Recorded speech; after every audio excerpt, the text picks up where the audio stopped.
So it's literally like 1,000 pages. There's like 63,000 signatures.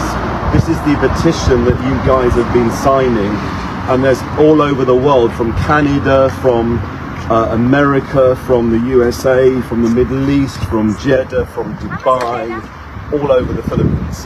And I'm now going to try and attempt to hand this over to the ICC. And I think we'll try and go ahead and do it. I'm not even sure how to do that or even what access. Badge holders only. Is there a way of doing this? I don't even know. Let me ask.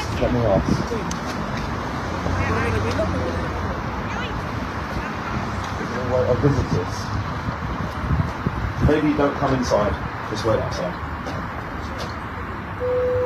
Hello, sorry. I have a petition with 63,000 signatures about the arrest of President Rodrigo Duterte. Can I just leave you this petition? That's what I'm asking you to do. There's a covering letter and this signatures from across the world. Please can I just leave this with you? In your mailbox. It's like an envelope because it's going to kind of get messed up because it's like separate pages. Can I just hand it to somebody? Is that okay? Okay, but I can put it in the mailbox. Where's your mailbox, please? On the street behind, yeah? Yeah, and you're happy for me to put it there? I really appreciate that, and if you can just maybe give that to the relevant people just to have a look at. But thank you so much for your time. Best wishes, thank you. I can put it in a mailbox, so I'm going to go ahead and I'm going to put it in a mailbox now.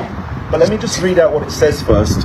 As a British national living in the UK with a Filipino family, I have a unique perspective into the administration of former President Rodrigo Duterte.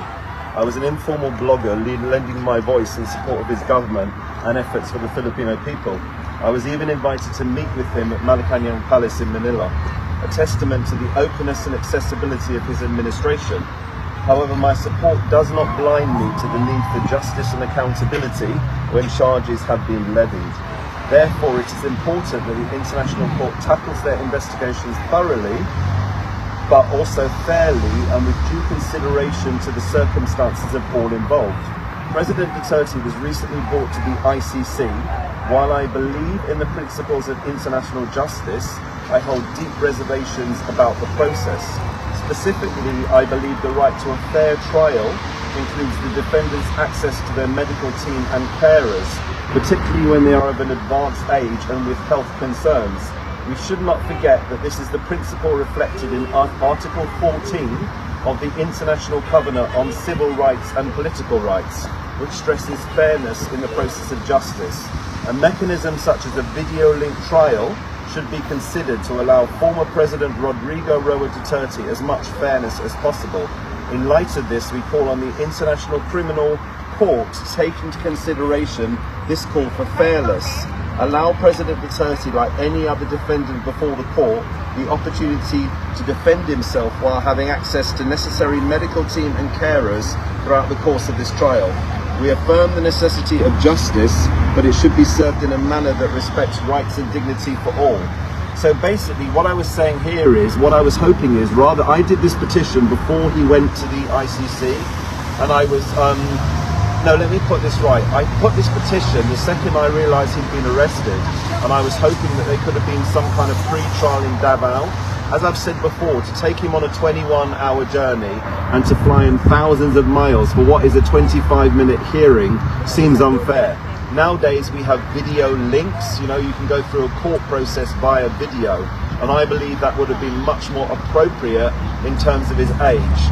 My serious concern is, if this trial goes on for a few years, I hope President Duterte lives for 1,000 years, but God forbid, he's advanced in age already, and I believe that some of this pre-trial could have been done from Davao via the Philippine court system, rather than dragging him all the way to the Hague. So here is my petition, signed by 63,000 people. Apparently we can post it in the street, so I need to find a mailbox. If we look around for a mailbox to post it, that would be excellent. I'm not sure where it is, we need to find it.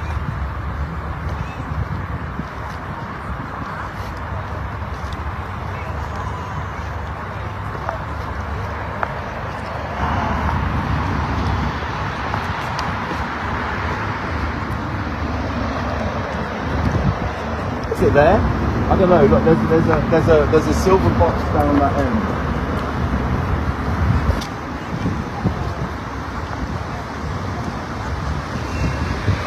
It's really unfortunate that they won't let me hand it over to somebody personally. It's a shame that we have to put it into a mailbox, but at least it means they physically received it. Now, whether they chose to throw it away or whether they chose to look at it, I don't know. But from our point of view, we've made this very strong statement by coming to the International Criminal Court and by showing our displeasure over what's been happening. So I'm very pleased, be careful with I'm really pleased to be able to hand this over now, officially, to the International Criminal Court. So I believe this is the mailbox. Great. Excellent. Yeah, so I'm going to stop. No. Is it here or here? It must be. Number 10. What's that? No, it won't go in an envelope. It's fine. Yeah, sure. Have you got an envelope? Well, then we have to just do this, as long as we're delivering it. Maybe. Yeah, it's fine. So this thing again, I'm really... No, we'll do it. It's fine. As long as they see it, that's fine. I'm really disappointed that the ICC wouldn't accept this petition. As you can see, it's quite bulky and it has a number of pages. So what I'm basically going to do is I'm going to fold it over, so at least you know it's going to not be going all over the place. So that's all I can do. I wanted to hand it personally, but they wouldn't allow me to hand it personally, which is a great shame. But I'm sending it to them, along with these 63,000 signatures. Don't forget, guys, I've emailed it already to them, so they have an email copy. So I'm going to go ahead and I'm going to post this now, so that they can see it. This is the mailbox for the International Criminal Court. It's number 10, right? Yeah, all right, there we are. That's the first one.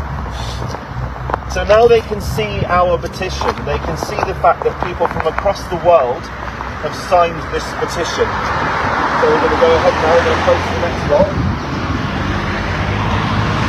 And then there's one more final set. Two more final sets.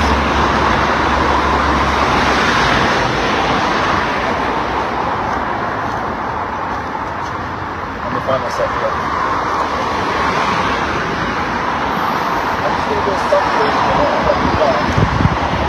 There we go.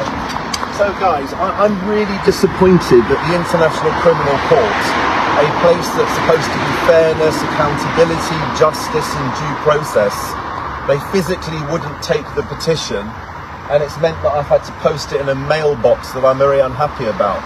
But what I can say is I've sent it by email to the legal team, to the info at the International Criminal Court, but I just felt they should see the weight of our petition, and that's why I've come to Amsterdam today, to the Netherlands. I'd like to thank the authorities here, to the police, to the government of this place.